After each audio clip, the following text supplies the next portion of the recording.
না মা, এবার এই দুধে আলতায় পা ডুবিয়ে পায়ের ছাপ দিতে দিতে নতুন বউ ঘরে প্রবেশ কর।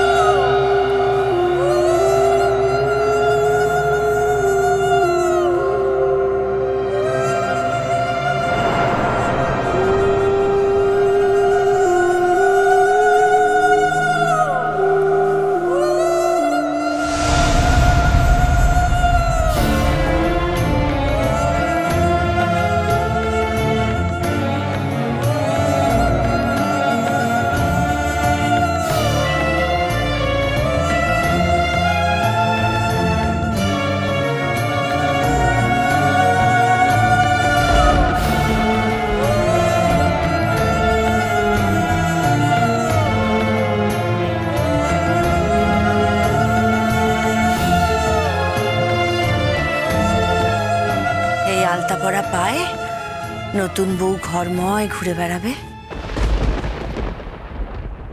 আর আমাদের বাড়িতে লক্ষ্মী উপচে উপচে উঠবে।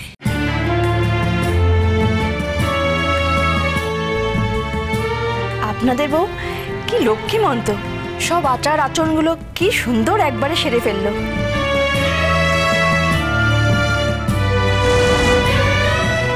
আর পায়ের গড়ন যেন লক্ষ্মীর মতো। দেখো, এইবার তোমাদের সংসারে শান্তি ফিরে আসবে, আর সেই শান্তি ফিরিয়ে আনবে এই বউ।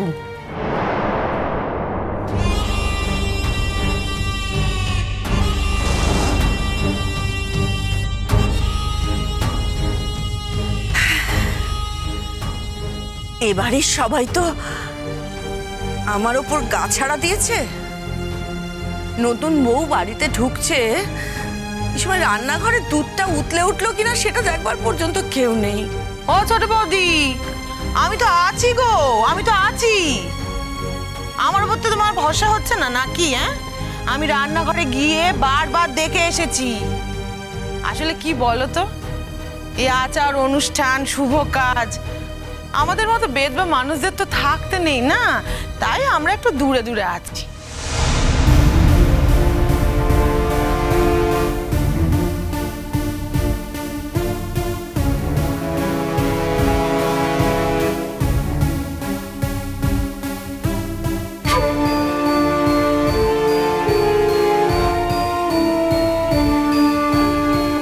মেঘলা তো একবার নিচে নেমে এসেছিল, আমি তো বারণ করলাম যেও না যেও না, তাই না মেঘলা? আসলে কি জানো তো, আমাদের মতো বেদবা মানুষেরা না এইসব শুভ কাজে যায় না, থাকতে নেই তাদের। নন্দা। কি বদ্দা?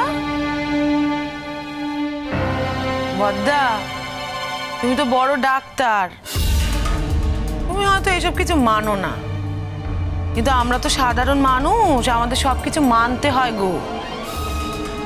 তোমরা কিছু মানোনি বলেই তো বাড়িতে এত বড় একটা অঘটন ঘটে গেছে।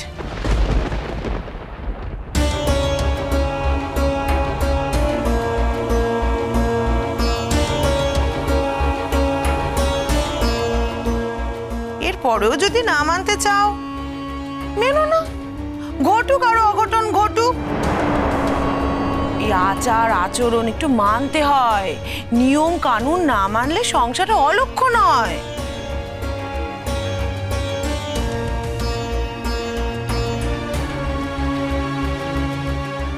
ছোট বৌদি, যাও নতুন বউকে নিয়ে রান্নাঘরে যাও, যাও। মেঘলা মা, নন্দা যে কথাগুলো বলছে সেগুলো আমাদের কথা নয়, আর আমরা তো বিশ্বাসও করি না। তুমি যদি এই বাড়িতে পয়মন্ত না হও মা, বাইরের কেউ এসে এই বাড়িতে পয়মন্ত হবে আমি বিশ্বাস করি না।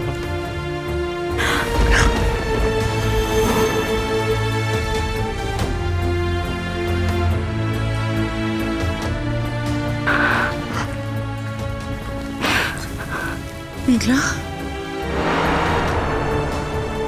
দিদি ভাই, কাঁদিস না, কাঁদিস না বল।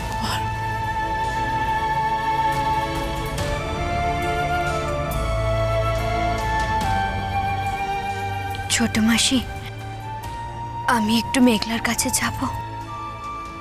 না না না না না না না, এখন না, এখন না, এখন কি যাবে? আগে রান্নাঘরে যাও, গিয়ে দুধ উতলানো দেখো, তারপর।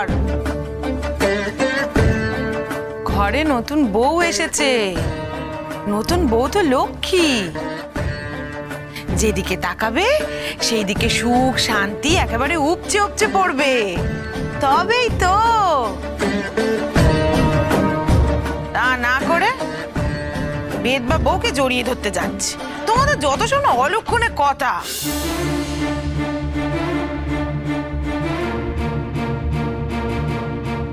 ও ছোট বৌদি, যাও রান্নাঘরে নিয়ে যাও নতুন বউকে।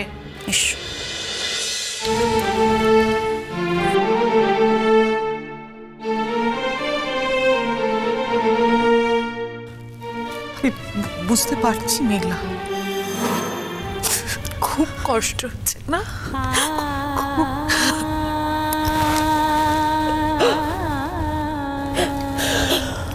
জানো দিদি ভাই, আমি শুধু একটা কথাই ভাবছি,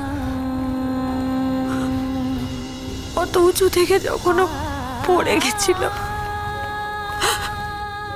কতটা কষ্ট পেয়েছে বলো। কাউকে বলতে পারে, অত কষ্ট হয়েছিল কাউকে বলতে পারেনি দিদি ভাই, কাউকে পারেনি। মেঘলা, মেঘলা, এসব কথা যত ভাববে তত তুমি কষ্ট পাবে। ভুলে যাও, তোমার জীবন থেকে চিরকালের মতো ওই দরজাটা বন্ধ করে দাও। কি বলছো তুমি পাগলা করা? ওই দরজাটা পারবো না আমি। আমার জীবনের বাকি সমস্ত দরজা তো বন্ধ হয়ে গেছে, ওই একটাই দরজা আছে যেটা দিয়ে আমি যখন ইচ্ছে অনুরাগের কাছে কাছে যেতে আসতে পারি। মেঘলা মা, সরি ভালো জেঠু, আমি জানি আজ আমাদের বাড়িতে একটা আনন্দ অনুষ্ঠান, একটা শুভ দিন। আজ পিকলুদার জীবনেও একটা ভীষণ গুরুত্বপূর্ণ দিন। আমার আজকের দিনে নিজেকে আরো বেশি সংযত রাখা উচিত ছিল, কিন্তু আমি পারিনি, পারলাম না বলে তোমরা আমায় ক্ষমা করো প্লিজ।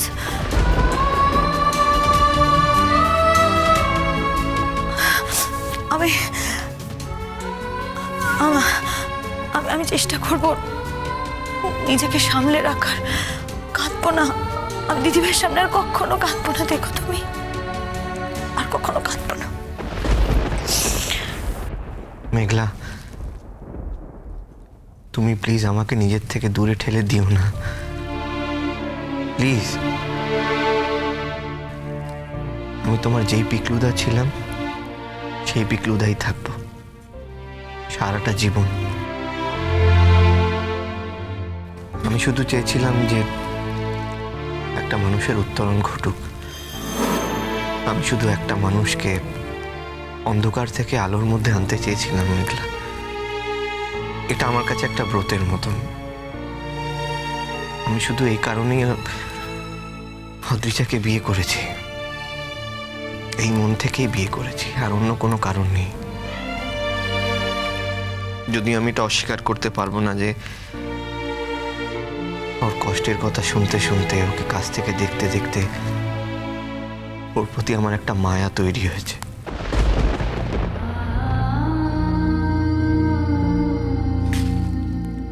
একটা ভালো লাগা, একটা ভালোবাসা তৈরি হয়েছে। এটা আমি অস্বীকার করতে পারবো না, কিন্তু আমি ওকে এই কারণে বিয়ে করিনি। কারণ শুধুমাত্র একটাই, আমি ওকে অন্ধকার থেকে আলোর মধ্যে ফিরিয়ে আনতে চেয়েছিলাম। এটাও হতে পারে যে আমি ওকে মনে মনে ভালোবেসে ফেলেছি বলেই আমি এটা আরো বেশি করে চেয়েছি। কিন্তু আমি এটা করতে পেরেছি কারণ কারণ মেঘলা তুমি আছো, তাই আমি বলছি প্লিজ আমাকে ভুল বুঝো না। প্লিজ মেঘলা, আমি শপথ করছি আমার সর্বস্ব দিয়েও আমি সারাটা জীবন তোমার পাশে থাকবো। কথা দিলাম, কথা দিলাম।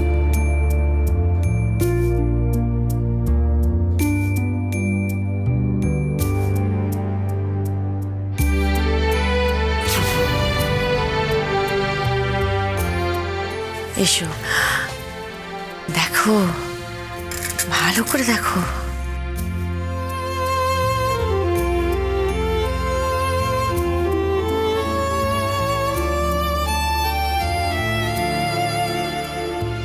দেখেছো তোমরা সবাই? দেখো কেমন লক্ষ্মীমন্ত বউ এসেছে আমাদের ঘরে। ঢুকতে না ঢুকতে যেদিকে দেখছে সব একেবারে ফুলে ফেপে উঠছে।